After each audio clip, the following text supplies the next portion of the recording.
Hello, everyone. My name is Tyler James Berger, and in this solocast, my first solocast, I'm going to do a little review of one of my favorite books, The Denial of Death by Ernest Becker. I talk about this book all the time with my friends. I've given it out. I've recommended it to countless people, and it has been, I would say, one of the most influential books in my life. And I want to talk about how much value I've gotten out of this book, but I also want to talk about why I don't agree with this anymore. This book was taught to us in high school in my English class, and it just completely transformed the way I saw the world. Becker argues that all of human civilization can be defined as a symbolic defense mechanism against the realization of mortality, but not just civilization. He argues that human personality is developed to protect us from the terror of death. Becker believed that sanity is just a successful denial of death. Ernest Becker said that personality is a vital lie, and that for a person to be mentally healthy, they must establish a symbolic self that eclipses the fact that we will one day die. He believed that all of human personality, behavior, motivation, social organization, it was all a facade to protect us against the realization of death. This idea in psychology has kind of grown to be called terror management theory. Basically, all that we do, all of the human condition is defined by our management of the terror of existence. This is just a really fascinating idea in terms of how once you read this book and once you really digest this idea, you begin to see it everywhere. He says, man is literally split in two. He has an awareness of his own splendid uniqueness in that he sticks out of nature with a towering majesty, and yet he goes back into the ground a few feet in order to blindly and dumbly rot and disappear forever. He also says that man cannot endure his own littleness unless he can translate it into meaningfulness on the largest possible level. And he puts forth three solutions to the problem of death: the creative solution, the romantic solution, and the religious solution. In the creative solution, we create art or anything that will live past us as a way to kind of be immortalized. In the romantic solution, we deify our lovers and identify with their divinity, and we kind of lose ourselves in love and transcend our individual mortality in that way. And the religious solution, obviously, is where we identify with an immortal God, where we believe that our soul will live on after our death, and through that we see our death not as an end but a transformation. That is kind of like the fundamental religious idea, that there is a place you go after you die, and when you feel more certain in that idea, death, your physical death, becomes less of a scary thing. It just becomes a transformation. And I think that these are all really compelling ideas. From a young age, I was really trying to understand what religion was. And this book, more than any other book I read, provided the best distillation or explanation of what people were up to when they were, going to church or falling in love or, building some crazy work of art. It seems to explain all of human motivation. And I really thought for a long time that the denial of death, or in psychology, what they call terror management theory, was the ultimate theory of everything when it comes to human behavior. And I think that there's some really interesting examples of this. One of the things he talks about is potty humor in children. Why do children laugh at shit? Why do children laugh at potty jokes? One of the ideas is that defecation is a primal kind of animal function of our bodies, and that laughter is a way of rejecting certain aspects of reality. Humor is a kind of membrane that we put up to filter things in and out of our minds. And one of the reasons children laugh at potty jokes is because they're trying to reject the notion that they are shitting mortal animals. I thought that was a really interesting idea. I don't really know why else a child would laugh at a potty joke. When you really think about it, like, there's nothing logically funny about shit. Why laugh at it? Well, Ernest Becker says that we are gods with anuses, and that this is just symbolic of our kind of paradox, that we have this kind of heightened divine symbolic self, yet we are housed in a blood pumping, breath gasping, decaying body, doomed to rot in the ground a few feet. So I think that's a really interesting idea. I think that I was always curious as to why people believed that human beings were something other than animals. I thought that was a really fascinating idea when I was a kid, because I was deeply affected by the idea of evolution. And I just knew deeply that human beings, we are just another type of animal. Why the denial? Why deny that we are animals and believe that we are something more? It just seemed to be a irrational delusion about humanity's fundamental place on Earth. This idea that the natural world was made for humanity, and rather than humanity being part of a web of life. As someone, who has been deeply inspired by the idea of evolution, I know that we are just a very complicated, smart ape. And the religious denial of our animality was really fascinating to me. And I think this book does a great job at describing the human propensity to deny the fact that we are animals.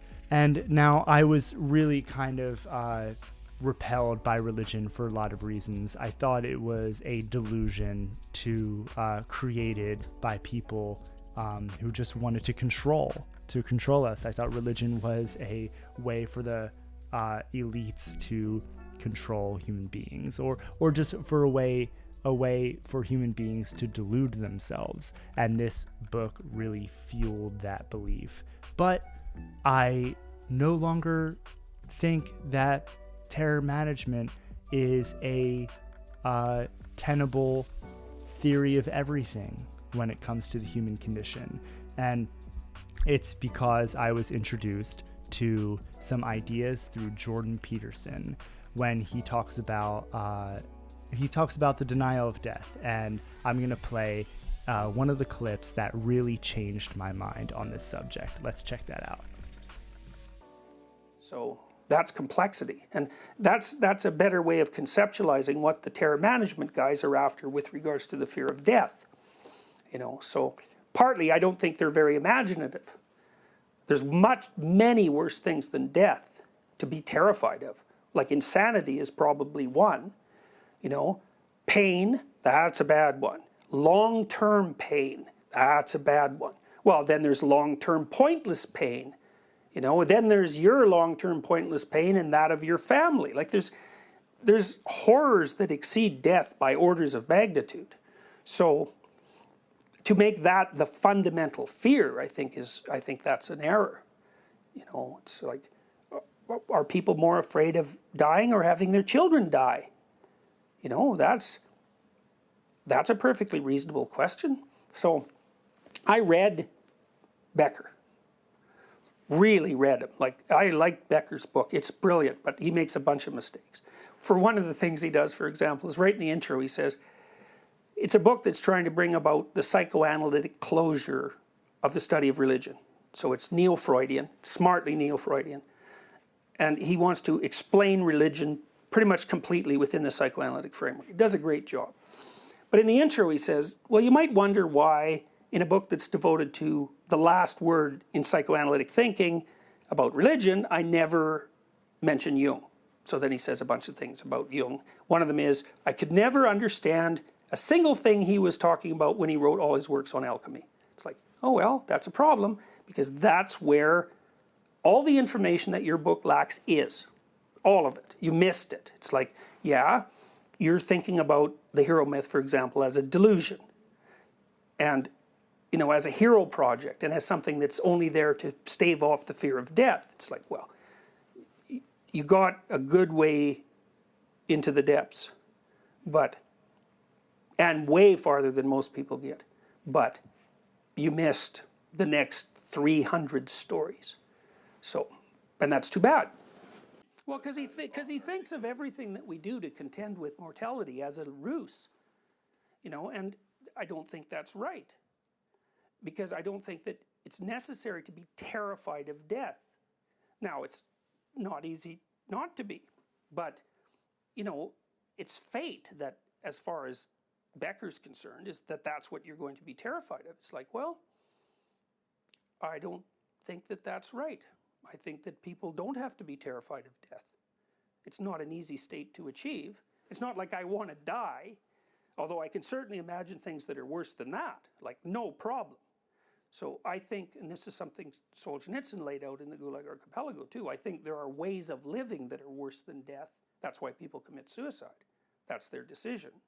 So obviously hell is worse than death, given how I described it earlier. So it isn't death that's the problem, it's complexity that's the problem. There you go. He said a bunch of things right there, way better than I can say them.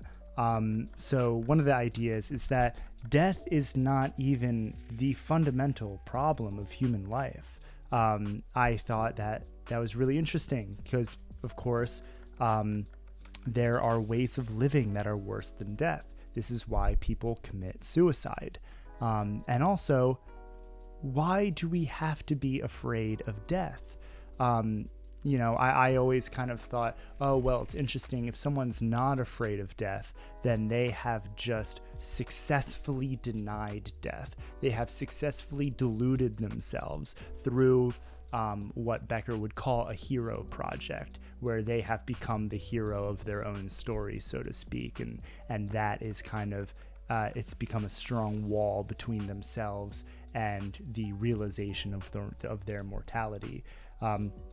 But what he says here is that death is not the fundamental problem of existence.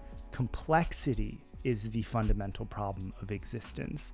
And I think that's a powerful idea, that complexity is worse than death, and that all of human behavior and motivation is actually just a way of managing complexity, of managing the fact that we are finite beings in an infinite universe.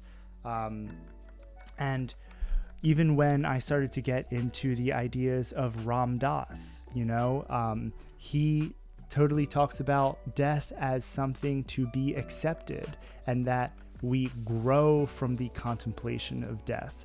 Now, this seems to be supported by some of the psychedelic science. It has been shown that when people with terminal illnesses, say terminal cancer, take psychedelics, that they lose their fear of death. And I think that in that process of psychedelic therapy, they're not building up their they're not building up an illusion to protect them from the reality of death. What they're actually doing is deeply confronting death, and that has a healing aspect. I think that's kind of what psychedelics show us. Psychedelics give the opportunity to experience death, and it's from that direct experience that we grow. If Ernest Becker's idea was right, then we wouldn't ever be able to confront death in any kind of way that would be beneficial to our sanity. Now, it's not just Ram Dass talking about this. It's also, in so many spiritual traditions, at the root is the facing of mortality. And why did the Stoics speak so much of the memento mori, about how reminding ourselves of death daily allows us to live a fuller life? These are all in contradiction to Becker's fundamental assumption that the path towards sanity is the denial of death, when I've just learned that confronting death is actually one of the most powerful ways to grow. So I'm going to play one more clip from Jordan Peterson, because it was really him introducing this critique that really kind of changed my mind. I had never heard anyone before Jordan Peterson give a thoughtful, negative critique of the ideas in this book. And then that really kind of sparked all my thoughts around the role of death and the realization of death in the human condition. Now, let's check out this next video. One of the best books I ever read, called The Denial of Death by Ernest Becker, I think took that line of argumentation. It developed it as well as any book I've ever seen argue it. Becker tried to bring closure to Freudian psychoanalysis on religion, and he did a pretty wicked job of it. Like, I think the book is seriously flawed and wrong, but it's really a great book. Like, some books are wrong in really good ways, right? They make a powerful, powerful argument. They really take it to its extreme.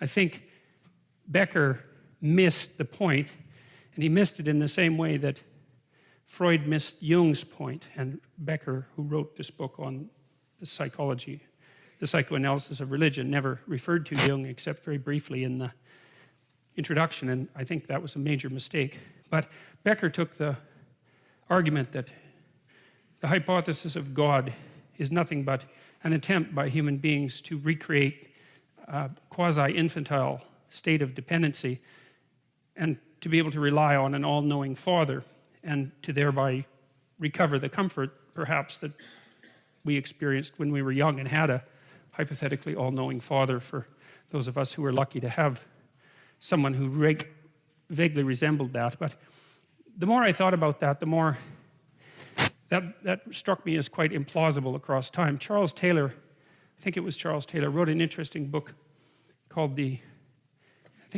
Origins of the Modern Self. He's a McGill philosopher, and I wouldn't necessarily call him a friend of classic religion, but it doesn't matter. He made a very interesting point about Christianity in particular. He said, well, if you're going to invent a religion that offered you nothing but infantile comfort, why in the world would you bother with conceptualizing hell? That just seems like an unnecessary detail to add to the whole story, right? If it's all about comfort, why would you hypothesize that the consequence of serious error was eternal torment? That doesn't really sound it isn't the sort of thing that is likely to make you feel comfortable. Once again, Jordan Peterson with a really powerful critique, which is, one of the ideas that Ernest Becker puts forth is, in a Freudian way, is that religion is a way to return to an infantile state of comfort, where we have an all-knowing, all-powerful Father to protect us. And that, Becker is really Marxist in his assumption that religion is an opiate of the masses, so to speak. But why invent hell if religion is just a way to delusionally comfort ourselves? This is a really good point. And I think that these points that Jordan Peterson made really changed my mind about the fundamental role of death in human psychology. I now kind of believe that it is complexity that is the driver of human motivation.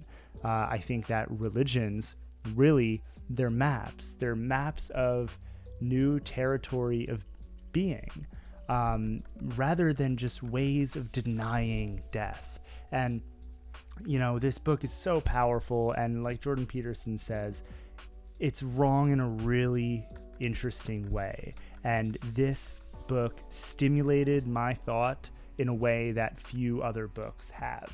I feel like, now being on the other side of terror management theory, I just have learned so much from taking these ideas to their extremes.